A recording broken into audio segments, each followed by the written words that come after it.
Assalamualaikum warahmatullahi wabarakatuh. Alhamdulillahirrabbilalamin. Wabihi nasta'in ala umur dunia waddin. Subhanaka la ilma lana illa ma'allamtana innaka antal alimul hakim. Segala puji bagi Allah Subhanahu wa taala, seraya mengucapkan alhamdulillah dan selawat serta salam marilah kita curahkan ke ruh junjungan alam Nabi besar Muhammad sallallahu alaihi wasallam bil lafzi Allahumma sholli ala Muhammad wa ala ali Muhammad. Teman-temanku sekalian, di zaman modern seperti sekarang ini, kita sering melihat fenomena di mana batasan antara perempuan dan laki-laki sudah terlihat kabur atau tidak jelas. Dari cara berpakaian, cara berbicara, bahkan tingkah laku sudah tertukar antara satu sama lain. Dan inilah yang dikatakan sebagai tasyabbuh.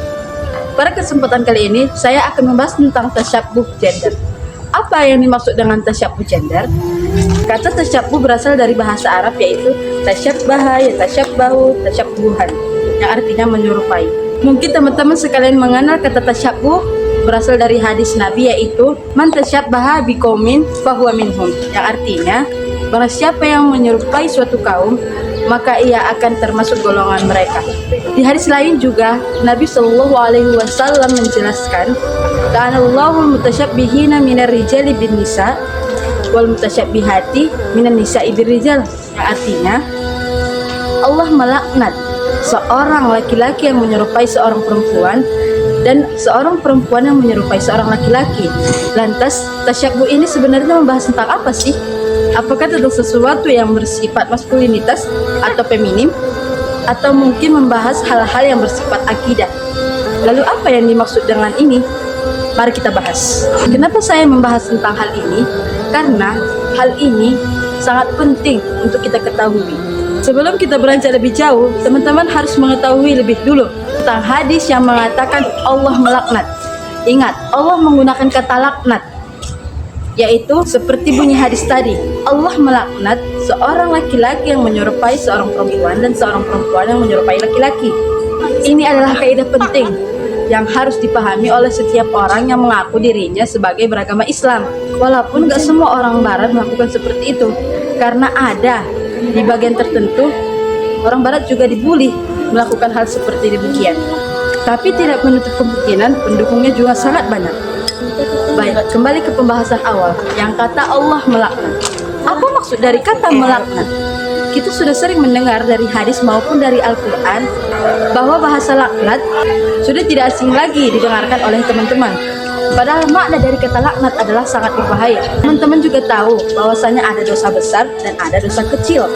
Para ulama menyebutkan bahwasanya indikator dosa besar adalah ketika Allah Subhanahu wa taala dan Nabi Shallallahu alaihi wasallam menyebutkan hukuman atau bahasa laknat, atau dengan bahasa-bahasa yang disertai dengan ancaman, maka itu juga disebut dengan dosa besar.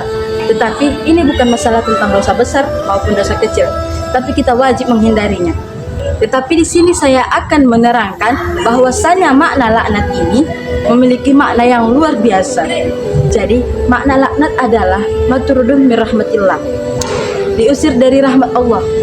Bayangkan bahwa teman-teman diusir dari rahmat Allah. Ini adalah hal yang luar biasa, karena selama ini kita sudah mendengar bahwasanya kasih sayang selalu diberikan kepada siapapun, di mana yang seperti kita ketahui selama ini bahwasanya kasih sayang Allah akan diberikan kepada siapapun. Tiba-tiba rahmat itu dibatasi pada orang-orang yang telah diancam oleh Allah Subhanahu wa taala. Ini bukan hal yang biasa, teman-teman, karena laknat ini sifatnya luar biasa dan tidak bisa dianggap enteng. Setelah kita tahu betapa parahnya kata laknat ini muncul, mari kita bahas tentang tasyabbuh. Selama Allah Subhanahu wa taala dan Rasulullah Shallallahu alaihi wasallam tidak melarang cara berpakaian dan suatu perbuatan, tidak melarang perkara tersebut dikhususkan pada satu gender tertentu, maka itu semua akan dikembalikan kepada adat istiadat di suatu tempat. Contoh, An-Nabi Shallallahu alaihi wasallam melarang perhiasan yang berasal dari emas digunakan oleh laki-laki, dan itu boleh digunakan oleh perempuan. Maka hukumnya sampai hari kiamat tetap haram. Begitu pula dengan sutra dipakai seorang laki-laki, secara globalnya itu haram dan boleh digunakan oleh seorang perempuan. Maka segala bentuk fashion yang menggunakan dua bahan ini sampai hari kiamat hukumnya tidak akan berubah, akan tetap haram.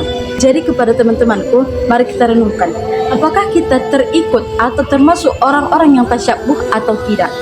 Jika iya, mari kita memperbaiki diri, dan jika tidak, mari kita tetap dalam fitrah kita masing-masing. Mungkin cukup sekian pembahasan kita kali ini. Jika ada kesalahan, saya memohon maaf, dan kepada Allah saya memohon ampun. Barakallahu fikum. Subhanallahumma wa bihamdika asyhadu an la ilaha illa anta wa astaghfiruka wa atubu ilaik. Assalamualaikum warahmatullahi wabarakatuh.